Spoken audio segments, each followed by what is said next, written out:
تو حضور نے فرمایا اے بیٹے، اے لڑکے، میں تجھے کچھ کلمات سکھاتا ہوں، تو اللہ کے حقوق کا خیال رکھ تو وہ تیری حفاظت فرمائے گا۔ تو اللہ تعالیٰ جل شانہ کے احکام کی حفاظت کر، تو اسے اپنے سامنے پائے گا۔ اذا سألت فاسأل اللہ، جب سوال کرے تو اللہ سے ہی سوال کرے، اللہ سے مانگنے کا مزاج پیدا کر لیں کہ فرمایا تمہارے جوتے کا تسمہ بھی ٹوٹ جائے تو وہ بھی اللہ سے مانگو۔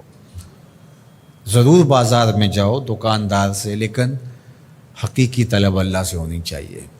بات بات پہ اللہ سے سوال کرو، بڑی سے بڑی چیز بھی اس سے مانگو، چھوٹی سے چھوٹی چیز بھی اسی سے طلب کرو۔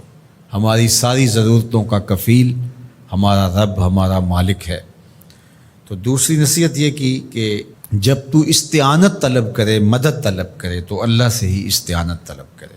وعلم، اور جان کہ اگر ساری امت، سارے لوگ، پوری قوم جمع ہو کے تمہیں فائدہ پہنچانے کی کوشش میں لگ جائیں تو تمہیں وہی فائدہ پہنچا سکتے ہیں جو تیرے لیے تیرے رب نے لکھا ہے۔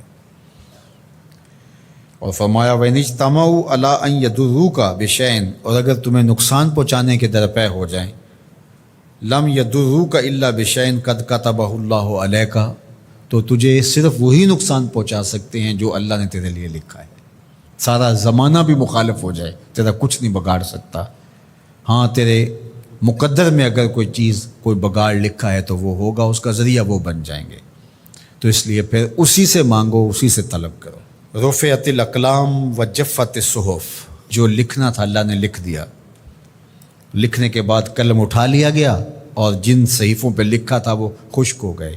اب کتابیں بند ہیں، تو اس لیے اس نے تیرے لیے جو لکھا ہے وہ ہو کے رہے گا، تو خام خواہ لوگوں سے ڈرنے کی ضرورت نہیں ہے، اور تیرا فائدہ، تیرا نقصان اسی کے دستے قدرت میں ہے، تو اسی سے طلب کر، اسی سے مانگ۔ اور فرمایا تو اللہ تعالیٰ جل شانہ کو رخاء میں، خوشحالی میں یاد کر، یعرفک فی الشدہ، وہ تجھے مشکل میں پہچانے گا۔ یعنی جو شخص خوشحالی کے دور میں اس کے پاس دولت ہے، صحت ہے، تو اللہ تعالیٰ کو فراموش نہیں کرتا، اللہ اس کی بدحالی کے زمانے میں اس کو فراموش نہیں کرتا۔ وعلم، اور جان، ان النصر مع الصبر، کہ جو مدد ہے وہ صبر کے ساتھ آتی ہے۔ وان الفرج مع الکرب، اور کشادگی جو ہے وہ مشکل کے ساتھ آتی ہے۔ وان مع العسر یسرا، اور سہولت جو ہے وہ مشقت برداشت کرنے کے بعد آتی ہے، تنگی کے بعد فراخی آتی ہے۔ پہلو مشکل، پھر تمنا، پہلو کنڈا پھر پھل، شاید مگروں پہلو مکھیاں ڈس دیاں ڈنگ والیاں۔ تو یہ سب ہوتا ہے، مشکلات، تکلیفیں، آلام، مصائب، ان سب سے گزر کر کے آسانیاں آتی ہیں۔ خود حضور کی زندگی دیکھ لیجئے، مدنی زندگی مکی زندگی کے گزرنے کے بعد، طائف کے مراحل کو طے کرنے کے بعد آتی۔